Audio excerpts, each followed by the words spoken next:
Hello everyone, आज हामी फेरि यो न्युक्लियर फिजिक्स स्टार्ट गर्छौँ। न्युक्लियर फिजिक्समा हामीले दुई तिन किसिमको न्युमेरिकल प्याटर्न छ।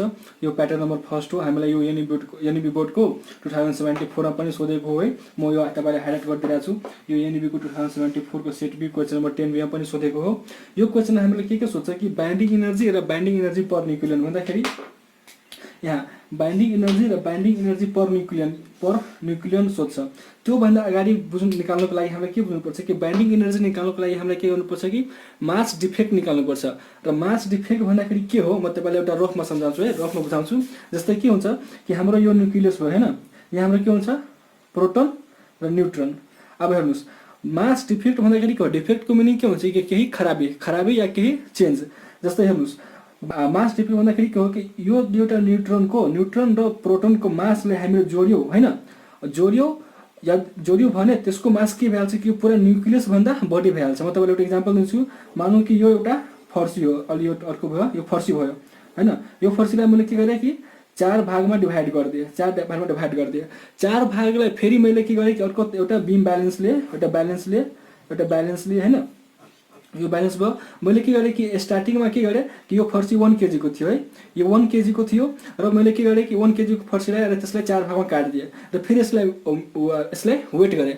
अनि वेट गरेपछि मैले के पाएँ कि यो चार भागको इन्डिभिजुअल त्यो छ नि, इन्डिभिजुअल वेटलाई जो सम गर्दाखेरि यो 1 kg भन्दा बढी आइदियो। भन्दाखेरि के sum of the mass of the त्यसको जति person, sum of the mass of the different person is greater than the sum of the mass of the single person. जस्तै न्युक्लियसमा के भइदियो कि न्युक्लियसको मास थियो एउटा सिंगल र त्यसमा हामीले के हुन्छ कि नम्बर अफ न्युट्रोन हुन्छ अनि प्रोटोन अनि न्युट्रोन हुन्छ। प्रोटोन न्युट्रोनको मास जोड्दाखेरि के हुन्छ कि न्युक्लियसको मासभन्दा बढी भइहाल्छ। त्यो नै हाम्रो मास डिफेक्ट हो। अनि त्यो मास डिफेक्टलाई हामी के डेल यमले डिनोट गर्छौँ। यति भन्दाखेरि हामीले बुझ्यौँ। अनि हामीले के छ कि बाइन्डिङ इनर्जी। अब हेरौँ, हामीले जुन बेला पनि एटमको मास AMU मा दिएको हुन्छ भन्दाखेरि कि हामीले बाइन्डिङ इनर्जी निकाल्नको लागि के हुन्छ कि मास डिफेक्ट बाइन्डिङ इनर्जीको के हुन्छ mass defect into 931 mega electron भोल्टबाट हामीले क्यालकुलेट गर्दाखेरि के हुन्छ हाम्रो बाइन्डिङ इनर्जी आउँछ। त्यस्तै गरी हामीलाई यो क्वेसनमा सोधेको छ कि calculate the mass of chlorine, त्यसको एटोमिक नम्बर 17 अनि mass number 35 is 34.9800 AMU। Calculate its binding energy and binding energy per nucleon. अनि बाइन्डिङ इनर्जी पर न्युक्लियन भन्दाखेरि के हो कि binding energy by its atomic weight, binding energy per nucleon भन्दाखेरि के हो हाम्रो फर्मुला, जति बाइन्डिङ इनर्जी आउँछ नि त्यसलाई एटोमिक वेटले चाहे मास नम्बरले डिभाइड गरिदिनु, त्यही हामी आउँछ। अनि calculate the binding energy per nucleon. The mass of the 1 proton is 1.007825 AMU and the mass of the 1 neutron is 1.00865 AMU।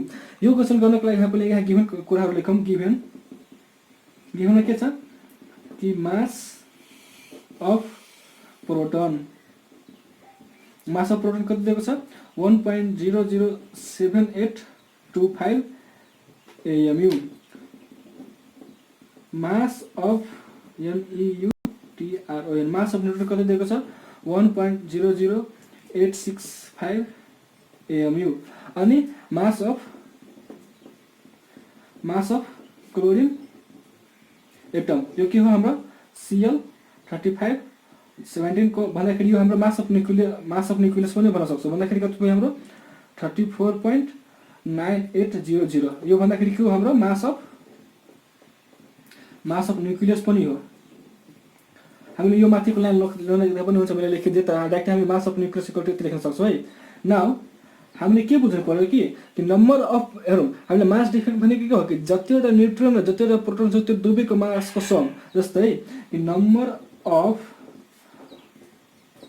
Proton in Cl, प्रोटोनको मिनिङ के हो, नम्बर अफ प्रोटोन भन्दाखेरि के एटोमिक नम्बर 17 भइहाल्यो, 17 भयो। Number of neutron in chlorine, यसको atomic mass minus यसको atomic number गर्दाखेरि के आउँछ हामीलाई नम्बर अफ न्युट्रोन आउँछ। त्यो कति हाम्रो आउँछ 18। किन 35 माइनस 17 गरेको मास नम्बर माइनस एटोमिक नम्बर भन्दाखेरि के आउँछ 18 न्युट्रोन आयो, नम्बर अफ न्युट्रोन। यो प्रोटोनलाई हामी के डिनोट गर्छौँ जेडले, न्युट्रोनलाई के हामी डिनोट गर्छौँ एमले। यो अलि रफ जस्तो भयो तर हामीले यस्तो लेख्न सक्छौँ है। यहाँ लेखौँ है जेड अनि एमले डिनोट गर्यो, यो लेखौँ यता लेखौँ जेडले डिनोट गर्यो।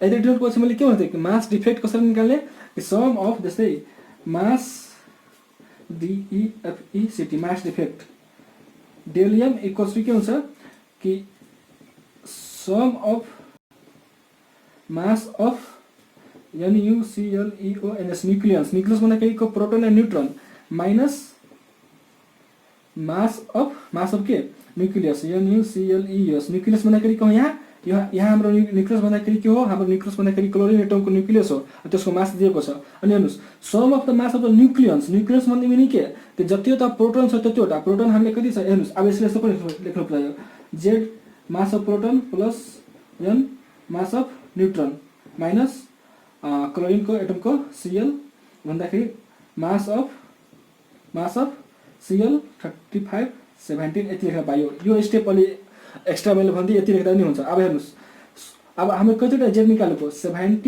इन्टु मास अफ प्रोटोन कति दिएको छ हामीलाई 1.00782 plus mass of neutron number of neutron 18 into mass of neutron कति दिएको छ हामीलाई 1.00865 माइनस कति छ अनि मास अफ न्यूक्लियस भन्दाखेरि के 34.9800 अब हामीलाई के गर्नु पर्यो क्याल्कुलेटर हाल्नु पर्यो क्याल्कुलेटर हाल्नुमा अब हेरौँ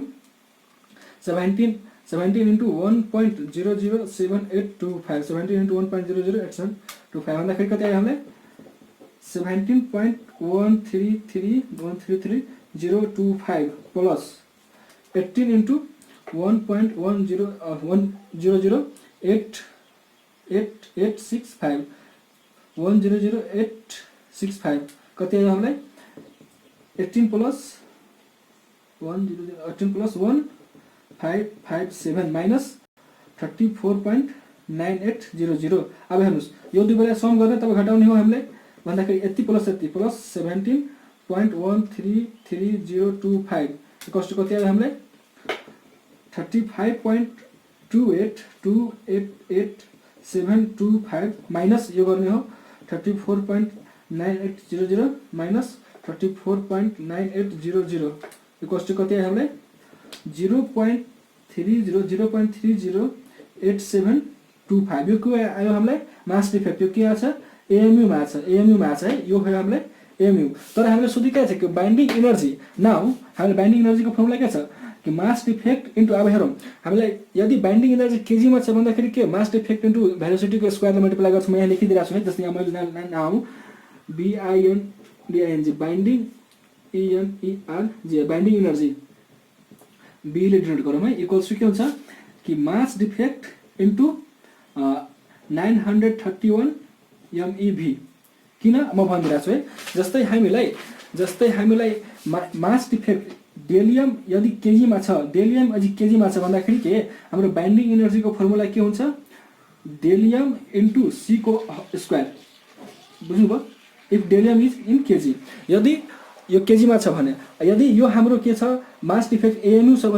भन्दाखेरि के हाम्रो यो फर्मुला हुन्छ है म दुईवटा फर्मुला लेख्दै तपाईँ कन्फ्युज नहुनु होला जुन बेला पनि यदि कन्फ्युज हुन चाहन्छ त्यही भएर मैले हाइलाइट गरिदिएँ मास डिफेक्ट यदि केजीमा छ भन्दाखेरि भेलोसिटीको स्क्वायरले मल्टिप्लाई गर्नु होला यदि मास डिफेक्ट AMU मा छ भन्दाखेरि त्यसलाई के गर्ने 931 मेगा इलेक्ट्रोन भोल्टले मल्टिप्लाई गर्ने अनि हामीले कति आउँछ मैले अगाडिदेखि नै क्याल्कुलेटरले रिसेट गरेको छैन अनि मल्टिप्लाई गर्नु पर्यो कतिलाई 0.308725 into 931 mega electron volt into 931 कति भयो हामीलाई 287.42 मेगा इलेक्ट्रोन भोल्ट यो के हाम्रो यो बाइन्डिङ एनर्जी पर न्यूक्लियर बाइन्डिङ एनर्जी आयो अनि हामीलाई अर्को पनि सोधिरहेको छ बाइन्डिङ एनर्जी पर न्यूक्लियन र बाइन्डिङ एनर्जी पर न्यूक्लियनको फर्मुला के हो कि बाइन्डिङ एनर्जी जति आउँछ त्यसलाई मास नम्बरले डिभाइड गर्ने now BINDING binding ENERG energy पर NuClEO